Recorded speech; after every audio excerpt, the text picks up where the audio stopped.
Hello, and welcome to another true camping story. Let's get started. In high school, everyone was always looking for places to drink. That was the question every weekend practically. Where are we going to drink tonight? Once we found a spot where we could drink freely with limited chance of being arrested, we went there every weekend until we got bored. That sounds terrible, I know, but come on, we lived in an extremely boring white middle-class gated community-ridden town. Drinking was a fun way to rebel against our parents and get away from the continuity of life there. So my family and I moved here to Virginia from the Midwest, and we did a lot of outdoorsy things when we lived in the Midwest. And once the move to Virginia happened, my dad ended up getting really sick, which prevented him from being outside for too long. Camping was always something my family and I used to do when I was little. And now being a senior in high school, I remember how much beer my parents could drink without being disturbed. It was perfect. Get a bunch of buddies together, buy a few cases of beer, go out into the woods and camp for the weekend, and get plastered for my birthday. So we did our research and found a nice looking place about 40 minutes away.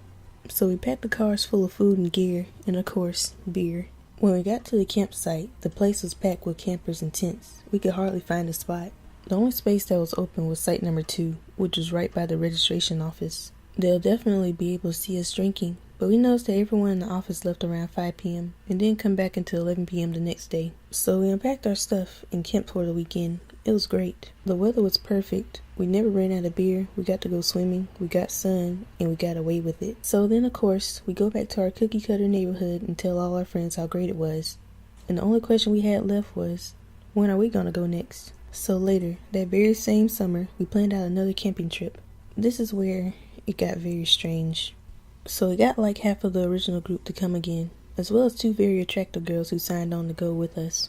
We were, of course, going back to the same place we went to last time when we had so much fun. So we did a 40-minute drive back to the campground, and noticed it felt different on the drive in. I attributed it to the cloudy sky, but something felt very different. We arrived on the campground, and I first noticed that there was nobody there. No tents or campers anywhere, except for one.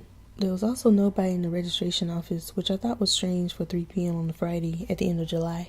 I just remember thinking, I should be weirded out by the fact that there's nobody here right now, but nobody else seems to be noticing it, so it might just be me. But something's not right. It was like everybody knew something that we didn't. We were there for 3 days straight, and we didn't see a single person come out of the camper. The whole weekend ended up being really weird. The weather was rainy and humid, so we spent a lot of time in the tent just roasting and drinking beer. We were sitting in the tent when one of the girls says, "Is there someone walking on our site right now?" So I poked my head out of the tent, and there was a state ranger parked at our site looking at me. I immediately freaked out because we had been drinking in the tent, so I said, "Hi sir, how can I help you?" And all he said back was, "Don't forget to pay your camping fees." Then he stood there for like a minute just staring at me. He gave me a small chuckle before backing up his truck and getting in and driving away in the direction of the empty camper. I went back and told the story with relief because we got away with drinking, but something didn't feel right about that. But that's not the detail that comes into play that night. Earlier in the day, one of our friends, Mitch, went to go get more beer since we ran out. The only problem was he left at 3 p.m. and still hasn't been back at 12 a.m., so I was slightly freaking out. The culmination of all the weird things deterred me from drinking any beer that night, so I could stay clear-headed in case anything weird happened. And boy, I'm glad I made that decision. So we're all sitting around the campfire telling stories. When I notice a car drive up, thinking it's Mitch, I jump up to see, but it's just a brown, rusty-looking truck, and it pulls into site number 1, which isn't too far from us. It should have made me feel comfortable to know we're not alone out here in the woods, but it didn't. It made me paranoid, specifically for 2 reasons. 1, it was 12:30 a.m. There was no reason for him to be out here at this time if he was just going camping. 2, he didn't have any tents or camping equipment in the back. All he had was a blue tarp covering a half-full bed. So I stay aware, but calm as to not to freak out my group of friends. But I noticed him setting up a floodlight in a wooden bench. But that's all I could see because he parked his truck on the far side of the campsite to block the view from us. I talked myself down by saying, "Just calm down. You're being paranoid. It's probably something you just don't want to get involved with." So I turned all my full focus to my friends and even started drinking some beer.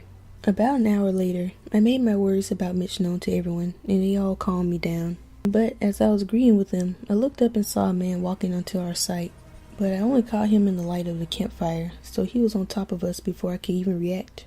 The man said in a thick European accent, Hello, I'm the park ranger for this park, and I just want to offer you 2 complimentary pieces of wood for your fire. You know, you're not allowed to bring your own wood here because it can have bugs on it. Enjoy, and have a good night. We waited until he was out of earshot before giving the, "What the hell was that?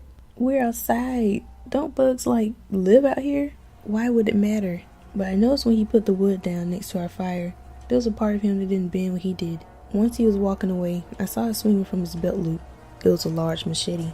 Mitch still wasn't back at 2 a.m., and I was afraid for his life, so I asked my close friend Mop to ride with me to go find him. We were driving down the road looking for either a crashed car or Mitch heading in the opposite direction. As soon as I opened my mouth to ask if Mop was freaking out too, we saw Mitch speed right past us, which was a huge relief to me. I whipped a quick U and started following him back to the site. Once we were all back, we told Mitch the story of the strange wood guy and how we thought he had died. He had brought the beer, and we all started drinking once he was back. I began to notice a pounding sound coming from site number 1 that sounded a lot like he was chopping wood. Nothing made sense about that. We brought bundles of wood, enough to last us through the night, and it was gone, so I guess I had to go steal some wood. The wood tower was between site number 1 and 2, but it was closer to site number 1. I snuck from our campsite from the woods toward the wood tower. I was drunk at this point and was not scared of a mysterious wood chopper. So I grabbed about 8 big pieces and started sneaking back, but not before throwing a glance in the direction of site number 1. Where the chopping sound continued. My eyes focused on the wooden bench where I saw the park ranger chopping, with his machete, a human leg. I saw him plummet the large knife in the thigh and cut it about halfway before he raised it again and slammed it back into the same spot, severing it from the rest of the leg. I closed my eyes and froze. I immediately started tearing up, and it felt like I was going to puke. It felt like I was standing there for hours. I pulled my legs out of their frozen state and slumped back to our site. I dropped the wood down and just sat down. I didn't know what to do. When I got back, the jokes about the wood guy were spewing out and everyone was laughing. But it was as if someone had turned my hearing aid down and I was just listening to cotton. I had told myself it wasn't a leg. It was a log. It had to have been a log. This doesn't happen to people like you. It's a log. I woke up the next day to a beautiful hot summer day. I looked over and all my friends were alive and sleeping well and waking up next to me. That was one of the best feelings I've had, knowing that the night of worrying was for nothing. But I couldn't help but remember an extremely realistic dream of the wood guy peering into our tent from the screen window on the side. I made eye contact with him and shook my head no, and he slowly walked away. But you know, just a dream I guess. Hey you guys, so I recorded pretty late, but if you liked the video, like, share, and subscribe, and thanks for watching. And lastly, you may be watching me, but who's watching you?